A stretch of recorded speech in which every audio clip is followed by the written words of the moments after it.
제주에서 한 초등학생이 학원 차량 문에 옷이 끼이면서 숨지는 안타까운 사고가 일어났습니다. 지난 2015년 어린이 통학버스의 안전 의무를 강화하는 세리미법이 시행됐지만 이를 지키지 않은 것으로 나타났는데요. 일각에서는 처벌 수위가 너무 약해서 벌어진 일이라는 비판의 목소리도 나오고 있습니다. 관련 내용 조한나 변호사 연결해서 자세히 짚어보겠습니다. 변호사님 나와 계시죠? 네, 안녕하세요. 조한나 변호사입니다. 예, 안타까운 사건이 또다시 일어나서 지금 문제가 되고 있습니다. 학원 차량에서 내리던 9살 초등학생이 숨진 사건인데 어떻게 된 겁니까? 네, 지금 2022년 1월 25일경에 이제 제주시에서 한 아이가 초등학교 2학년 9살밖에 안 된 아이가 학원 차량에서 내리는데 옷자랑이 문에 끼었습니다. 예, 그런데 운전자가 이를 확인하지 못하고 바로 운전을 출발을 한 거죠. 그러다 예, 보니 옷자락이 끼인 상태로 학생이 그 차량의 바퀴에 깔려서 결국에는 사망하게 된 사건입니다. 예. 그런데 2013년에 충북 청주에서 3살 그 세림양이라고 하죠. 세림양이 네네, 후진하는 어린이집 차량에 치여서 숨진 사고로 인해서 이제 맞습니다. 반드시 통학버스에는 보호자가 있어야 되는 세리미법이 지금 적용이 됐잖아요. 네, 맞습니다. 예, 그런데 지금 그, 통학버스 네. 안에 보호자가 없었던 거군요.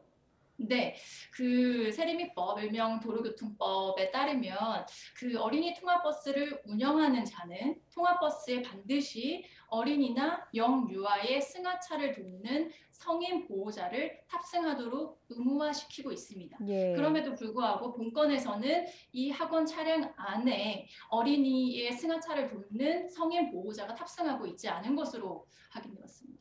예. 그리고 운전자도 교육을 반드시 받게 돼 있잖아요. 이런 네, 것들도 예, 맞습니다. 없었던 예. 겁니까? 네, 그 동일한 세리미법 도로교통법 제52조에 따르면 사실상은 통학차를 당국에 신고도 해야 되고 또 53조에 따르면 운전자나 동승자나 운영자 모두 안전에 관련된 교육을 받도록 규정을 하고 있습니다. 예. 그럼에도 불구하고 이 부분에 대한 안전 교육이 미진한 것으로 보입니다. 현실이 안 바뀐 거라고 볼 수 있겠습니까? 어떻게 보고 계십니까? 그 실제로 이 법이 이제 2015년에 개정이 된 예. 이후에도 사실은 이러한 유사한 사건이 많이 발생된 것으로 음. 이제 알고 있는데요. 그 이유가 실제로 이 세리비법의 그 처벌 수위가 굉장히 낮습니다.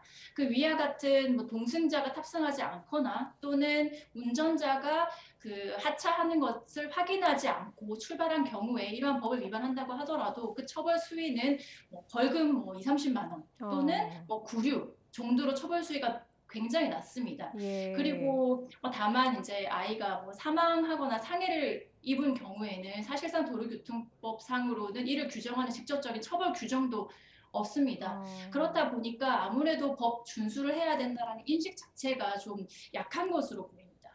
예. 처벌 수위가 왜 이렇게 낮은 겁니까, 변호사님? 그 아직 법에 대한 인식이 사회적으로 전파가 좀 약한 것으로 보입니다. 그리고 이 예. 부분에 대해서도 문제가 지속적으로 제기가 되고 있어서요. 처벌 수위를 보다 강화해야 되고 또 도로교통법 자체에 실질적으로 아이가 상해나 또는 사망에 이르렀을 경우에 직접적으로 처벌을 할 수 있는 규정을 규정해야 된다라고 보입니다.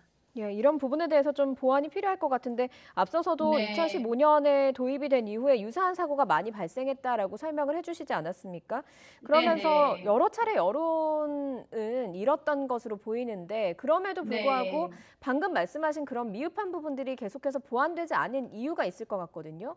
네, 그 부분은 아무래도 그 실질적으로 처벌 수위 부분이 사실 뭐 벌금 또는 뭐 구류에 불과한데 학원 운영자 입장에서는 아무래도 사이익을 추구하다 보니까 그냥 뭐 동승자를 추가로 고용을 하는 데 있어서는 사실은 그거에 만만치 않은 비용이 더 부과가 그렇죠. 되는 거죠. 예. 예, 그러다 보니까 차라리 그냥 법 좀 위반하고 벌금 정도 내는 것으로 그냥 무마하는 게 사실은 운영자 입장에서는 더 이득이 될 수도 있습니다. 그러다 예. 보니까 법이 실질적으로 좀 효율성이 좀 떨어지지 않았나라고 판단이 됩니다. 예. 그러니까 벌금을 내는 것이 오히려 동승자를 고용하는 것보다 더 어떻게 이득이 보면 될 수 있다는 싸다라고 볼 수 거죠. 있다. 이런 네네. 설명이신데 네. 안타깝습니다. 이번 사건은 네. 어떻게 되겠습니까? 운전자가 60대 남성이고요. 학원장도 처벌을 네네. 피할 수 없을 것으로 보이는데 네, 이번에도 좀 맞습니다. 약한 수위의 처벌이 나올 가능성이 크겠습니까?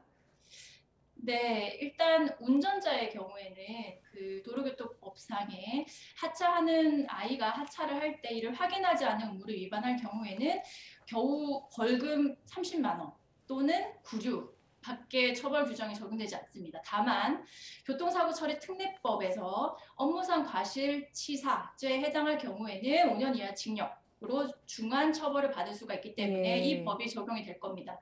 또한 학원 운영자의 경우에도 도로교통법이 적용이 된다면 아까 제가 언급한 바대로 도로교통법상으로는 동승자, 즉 성인 동승자를 탑승하지 않은 의무를 위반한다고 하더라도 그 처벌 수위는 벌금 30만 원 또는 구류로 굉장히 경미한 수준의 처벌을 받을 수밖에 없지만 예. 판례에 따른다면 학원 운영자로서 운전자가 그 업무상 주의를 의무를 다 할 수 있도록 뭔가 감독자의 주의문을 소홀했다라는 이유를 근거로 교통사고 처리 특례법을 공동정범을 적용해서 같이 처벌을 받을 수 있을 것으로 보입니다. 예.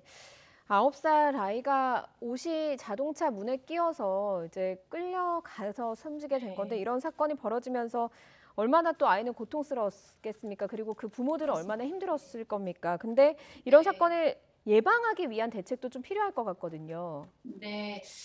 일단 법적으로는 이제 처벌 수위를 좀 강화할 필요가 있고요. 예. 그 외에도 이제 이러한 법 규정을 좀 널리 알릴 필요도 있는 것 같습니다. 그래서 학원 운영자들도 이러한 부분에 대한 인식, 법 준수 의식도 높여야 되고 또 운영자뿐만 아니라 또 동승자 그리고 운전자에 대한 안전 교육도 철저하게 시행을 해야 되고요.